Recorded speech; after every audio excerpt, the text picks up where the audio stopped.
Hello friends, आज के इस वीडियो में मैं आपको बताने जा रही हूँ फैशन डिजाइनर और अपरेल डिजाइनर के बीच का फर्क क्या होता है। एक्चुअली फैशन डिजाइनर और अपरेल डिजाइनर एक दूसरे से अलग कैसे पड़ता है। फैशन डिजाइनर का काम क्या रहता है, विजुअलाइजेशन करना कि पैटर्न कैसे बनानी है, क्या डालनी है, किस तरह पैटर्न डालनी है, कॉलर में पैटर्न डालनी है, स्लीव्स में पैटर्न डालनी है, अगर बॉटम वियर में पैटर्न डालनी है, क्या कुछ पैटर्न डालनी है, वो फैशन डिजाइनर का पूरा काम रहता है। अपने माइंड में जो डिजाइन रहती है उनका वो लोग स्केच बनाते हैं। उनका एक्चुअली काम पैटर्न मेकिंग का होता है। पैटर्न रेडी होने के बाद वो स्केच ड्रॉ करते हैं। वो alcohol pen, Staedtler pencil colour, water colour, tube colour, जिसमें भी वो कंफर्टेबल रहते हैं वो स्केच ड्रॉ करते हैं फर्स्ट। फैशन डिजाइनर का काम स्केच ड्रॉ करने तक ही रहता है। अपैरल डिजाइनर का काम क्या रहता है, माइंड में विजुअलाइजेशन करना, स्केच ड्रॉ करना, पैटर्न मेकिंग, पैटर्न कहाँ डालनी है, किस पार्ट को हाईलाइट करना है, वो सब तो रहता ही है। पर स्केच ड्रॉ करने के बाद जो गारमेंट कंस्ट्रक्शन की टेक्निक सब होती है वो टेक्निक भी उनको पता रहती है। जैसे कि एक स्केच रेडी तो हो गया, पर अब स्केच को फिजिकल गारमेंट में कैसे कन्वर्ट करें, तो उसकी कई सारी टेक्निक होती है, जैसे कि drafting, cutting, stitching, work, draping on croquis, ये सब टेक्निक रहती है। तो शुरू से हम बताते हैं कि ड्राफ्टिंग क्या रहता है। ड्राफ्टिंग में अकॉर्डिंग टू पैटर्न ड्राफ्ट क्या बनता है, कैसे बनता है, वो पेपर पर ड्राफ्ट बनाया जाता है। डायरेक्टली फैब्रिक पर ड्राफ्ट नहीं करता है, क्योंकि अगर आपका ड्राफ्ट गलत हुआ तो पूरा फैब्रिक वेस्ट हो जाएगा। इसीलिए पहले पेपर पर ड्राफ्ट बनाया जाता है, फिर उस ड्राफ्ट को कट किया जाता है, फिर उस पेपर ड्राफ्ट को फैब्रिक पर रखा जाता है और फैब्रिक पे ड्राफ्ट कट किया जाता है। जैसे कि आपको कास्केड, रफल्स, पेप्लम्स, अगर ऐसा कोई पैटर्न डालना है तो पहले उसका पेपर पर ड्राफ्ट रेडी किया जाता है कि अगर कोई भी मिस्टेक हो ना तो वो पेपर ड्राफ्ट में ही बाहर आ जाए, क्योंकि अगर ड्राफ्ट गलत हुआ तो फैब्रिक काफ़ी सारा वेस्ट हो सकता है और ये सारे फैब्रिक बड़े कॉस्टली आते हैं जो अच्छा लुक देते हैं।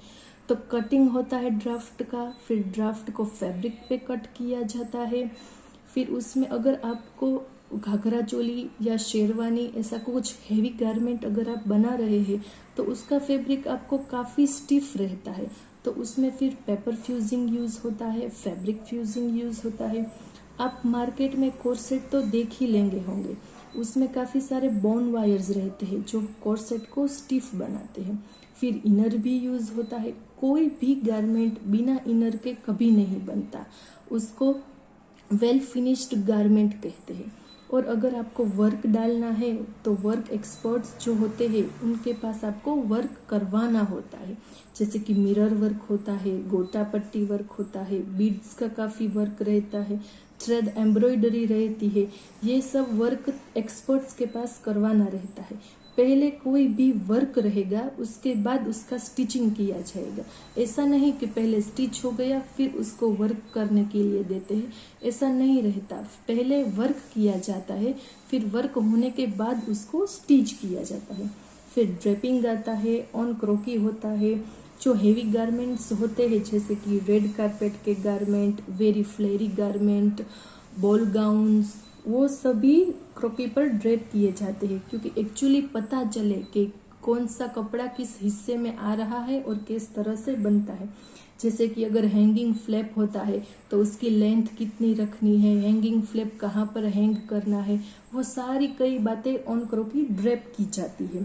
कास्केड्स है, पेप्लम्स है, वो कहाँ अच्छा डिजर्व करेगा वो क्रोकी पर ड्रेप किया जाता है। फिर स्टिचिंग की कई सारी टेक्निक आती है, जैसे कि कास्केड है तो उसकी स्टिचिंग अलग होती है, रफल्स डालनी है तो उनकी प्लीट वाली स्टिचिंग, बॉक्स प्लीट वाली, सब अलग अलग उनकी स्टिचिंग टेक्निक रहती है। अगर बॉल गाउन आपको बनाना है तो बॉल गाउन काफ़ी फैला हुआ रहता है, तो उसके नीचे स्लिप डालनी होती है, तो वो स्लिप कैसे स्टिच करती है, उनका पूरा मेजरमेंट, वो सब स्टिचिंग में आता है। इस तरह से कई सारी drafting, cutting, stitching, work, draping on croquis ये सब मिलाकर बाद में स्टिच किया जाता है और आफ्टर स्टिचिंग गारमेंट का फाइनल लुक आता है। ये सारी जो प्रोसेस होती है उसको कंस्ट्रक्शन ऑफ गारमेंट कहते हैं, जिसमें सभी टेक्निकों का यूज होता है। फिर फाइनल हमारा लुक गारमेंट रेडी होता है, जिसे स्केच के साथ देखा जाता है कि एक्चुअली हमने क्या विजुअलाइज किया था और क्या गारमेंट बना है। इस प्रोसेस को कंस्ट्रक्शन ऑफ गारमेंट कहते हैं। ये पूरी स्टेप बाय स्टेप प्रोसेस होता है। पूरा वर्क स्टेप बाय स्टेप होता है कि पहले ड्राफ्टिंग, फिर कटिंग, फिर स्टिचिंग, ये पूरा स्टेप बाय स्टेप रहता है जो अपैरल डिजाइनर को बड़ी अच्छे से आता है। बड़ी बड़ी कंपनियां फैशन डिजाइनर को हायर करती ही है, पर अपैरल डिजाइनर को ज्यादा करती है, क्योंकि स्केच बनाने के बाद की सारी टेक्निक, मेथड सब उनको आता रहता है। इसीलिए अपैरल डिजाइनर का काम कुछ ज्यादा ही होता है, टेक्निक वाला होता है, मेथड वाला होता है, कई सारी चीजें इन्वॉल्व रहती है। तो यही डिफरेंस है अपैरल डिजाइनर और फैशन डिजाइनर के बीच का।